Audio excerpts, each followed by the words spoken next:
कांग्रेस के नेता राहुल गांधी अपने ही बिछाए जाल में फंस गए हैं। राहुल गांधी चले थे चुनाव आयोग को फंसाने, लेकिन ऐसा लग रहा है कि वो खुद ही घिर गए हैं। राहुल गांधी और कांग्रेस के नेताओं ने सोचा नहीं होगा कि इस तरह से चुनाव आयोग उन्हें एक्सपोज कर देगा। राहुल गांधी ने ऐसे ऐसे आरोप लगाए हैं जिससे कांग्रेस ही घिर गई है। वहीं फेक न्यूज भी फैलाई जा रही है, जिसको लेकर चुनाव आयोग ने एक्सपोज कर दिया है। वहीं बीजेपी को लगातार मिल रही जीत को लेकर राहुल गांधी सवाल उठा रहे हैं, लेकिन बीजेपी नेता अमित मालविया ने एक्स पर पोस्ट कर सवाल पूछा है कि क्या सालों से गांधी परिवार रायबरेली इसलिए नहीं हार रही क्योंकि कांग्रेस वहां खुलेआम वोट चोरी करती है। दर्शकों, देश के चुनाव आयोग को पानी पी पी कर कोसने वाले राहुल गांधी की प्रेस कॉन्फ्रेंस का पहला आरोप एंटी इनकम्बेंसी को लेकर था। उन्होंने कहा था कि बीजेपी को एंटी इनकम्बेंसी नहीं लगती है, लेकिन सवाल यह है कि कांग्रेस ने इस देश पर लगभग 60 सालों तक राज किया है, तो क्या कांग्रेस ने वोट चोरी की थी? लेकिन कांग्रेस जो आरोप लगा रही है उसे चुनाव आयोग ने गलत बता दिया है। क्या है खबर, बताते हैं आपको इस रिपोर्ट में। दर्शकों, राहुल गांधी के चुनाव आयोग पर वोट चोरी के आरोपों को लेकर सियासत गर्म हो गई है। विपक्षी सांसद अब इस मुद्दे पर एकजुट होने को तैयार हो गए हैं। राहुल गांधी को 25 विपक्षी दलों का समर्थन मिला है। हालांकि कांग्रेस पार्टी इसे अपने पक्ष में करने के लिए 11 अगस्त को एक बैठक भी बुलाई है और देश भर में प्रदर्शन का ऐलान कर सकती है। वहीं दूसरी तरफ कांग्रेस चुनाव आयोग पर यह आरोप लगा रही थी कि चुनाव आयोग वेबसाइट बंद कर सबूत मिटा रहा है। कांग्रेस की प्रवक्ता सुप्रिया श्रीनेत ने एक्स पर लिखा था कि दौड़ दौड़ भागा भागा सा कुछ ऐसा हाल कर दिया है राहुल गांधी ने चुनाव आयोग का। महाराष्ट्र, बिहार, मध्य प्रदेश, राजस्थान का ई वोटर पेज सुबह से डाउन है।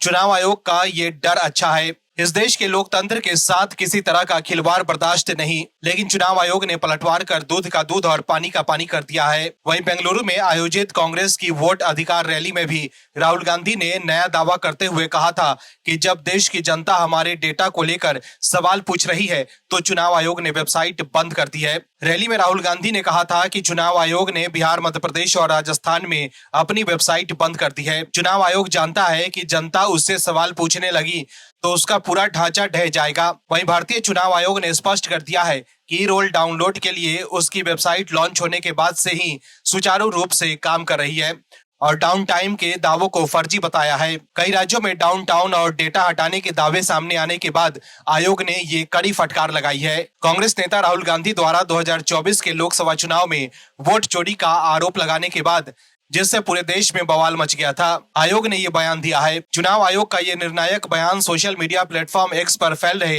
बेवजह भ्रम और निराधार आरोपों को दूर करने के लिए था। चुनाव आयोग के अनुसार सभी राज्यों के लिए ई रोल डाउनलोड की प्राथमिक साइट उपलब्ध है और ये बिना किसी समस्या से काम कर रही है। उत्तर प्रदेश, बिहार, महाराष्ट्र, हरियाणा और राजस्थान सहित विभिन्न राज्यों की मुख्य निर्वाचन अधिकारी वेबसाइटों के लिंक भी ठीक से काम कर रहे हैं क्योंकि वे चुनाव आयोग की प्राथमिक साइट से जुड़े हुए हैं। दर्शकों, राहुल गांधी का आरोप उनकी पार्टी के आंतरिक विश्लेषण पर केंद्रित थे, जिसमें दिखाया गया था कि कांग्रेस को कर्नाटक में 16 सीटें जीतने की उम्मीद थी, लेकिन उसे केवल 9 सीटें मिली।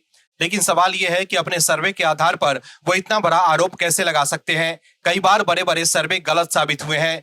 2014 में जब केंद्र में कांग्रेस की सरकार थी, तब किसी भी सर्वे ने ये नहीं दिखाया था कि बीजेपी की पूर्ण बहुमत की सरकार बनेगी, लेकिन केंद्र में कांग्रेस की सरकार रहते हुए भी बीजेपी को पूर्ण बहुमत मिला। वहीं 2024 के लोकसभा चुनाव में ज्यादातर सर्वे एजेंसियों ने ये बताया था कि केंद्र में बीजेपी की पूर्ण बहुमत की सरकार बनेगी, लेकिन वो भी गलत साबित हुए। अगर वाकई राहुल गांधी को लगता है कि उनका आरोप एकदम सही है, तो वो हलफनामा क्यों नहीं दे रहे हैं जो चुनाव आयोग मांग रहा है? शपथ पत्र वाले नोटिस पर राहुल गांधी ने जवाब देते हुए कहा है कि चुनाव आयोग मुझसे हलफनामा मांगता है। वो कहता है कि मुझे शपथ लेनी होगी, लेकिन मैंने संसद में संविधान की शपथ ली है। लेकिन इससे पहले कई बार राहुल गांधी के आरोप गलत साबित हुए हैं। चीन वाले मामले पर भी वो सुप्रीम कोर्ट में कोई सबूत नहीं दे पाए थे, जिसकी वजह से उन्हें टॉप कोर्ट से फटकार भी लगी थी। ऐसे में लोग उनकी बातों पर भरोसा कैसे करेंगे? Bureau report, OMH news. आप दर्शकों से विनम्र निवेदन है कि चैनल को सब्सक्राइब जरूर करें